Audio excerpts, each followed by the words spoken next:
Hi friends, எல்லோரும் எப்படி இருக்கீங்க? ஸோ ரீசெண்ட்லி பர்பிள்லேருந்து கொஞ்சம் ப்ராடக்ட் ஆர்டர் போட்டிருந்தேன். ஸோ வீடியோ எடுக்கலான்னு எடுத்துகிட்டு இருந்தேன். அப்போ தான் வந்து என்ன டெஸ்ட்டு பண்ணி சிரிச்சிட்டு இருந்தாங்க. சரி, ஓகே, இது போட்டோன்னு சொல்லி நானும் சிரிச்சிட்டு இருந்தேன். ஸோ இப்போ ப்ராடக்ட்டுக்குள்ளே போகுமா?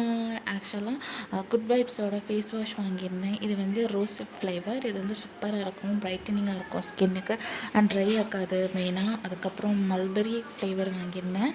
இதுவும் ஸ்கின்னுக்கு சூப்பராக இருக்கும், பிரைட்டனிங்காக இருக்கும், ட்ரை ஆக்காது ஸ்கின்னுக்கு. அப்புறம் ஆல்ப்ஸ் குட்னஸோட பீட்ரூட் பவுடர் வாங்கியிருந்தேன். இது வந்து ஃபேஸுக்கு. இதை வந்து இன்னொரு நாள் போட்டு வீடியோ எடுத்து காட்டுறேன். ஸோ ரிவ்யூ பார்த்து தான் வாங்கினேன், சூப்பராக இருக்கும். அதே மாதிரி மாய்ஸ்சரைசர் ஒன்று வாங்கியிருந்தேன். இது வந்து லாக்மியோடது. இது வந்து ட்ரை ஸ்கின்னுக்கு சூப்பராக இருக்கும். சரி, எடுத்து கையில் போட்டுட்டு பார்க்கலாம் அப்படின்னா நிறைய வந்துருச்சு. என் மம்மி இங்கே பாரு இவ்வளோ கையில் போட்டுட்ருக்கே அப்படின்னு சொல்லி சிரிச்சிட்டு இருந்தாங்க. சரி, ஓகே, நம்ம போட்டு பார்ப்போம்னு சொல்லி போட்டு பார்த்து அந்த ஸ்மெல்லாம் செம்ம சூப்பராக இருக்கும். அண்ட் ஸ்கின்னுக்குள்ளே நல்லா சாஃப்டாக இருக்கும். ட்ரை ஸ்கின்னுக்கு கண்டிப்பாக இதை நீங்கள் வாங்கலாம்னு சொல்லுவேன். ஸோ இதோட ப்ரைஸ் பார்த்தீங்கன்னா மொத்தம் 4 ப்ராடக்ட்டுக்கு வந்து 548. ஸோ வீடியோ பிடிச்சிருந்தா மறக்காமல் லைக் பண்ணிக்கோங்க, ஷேர் பண்ணுங்கள். பாய்.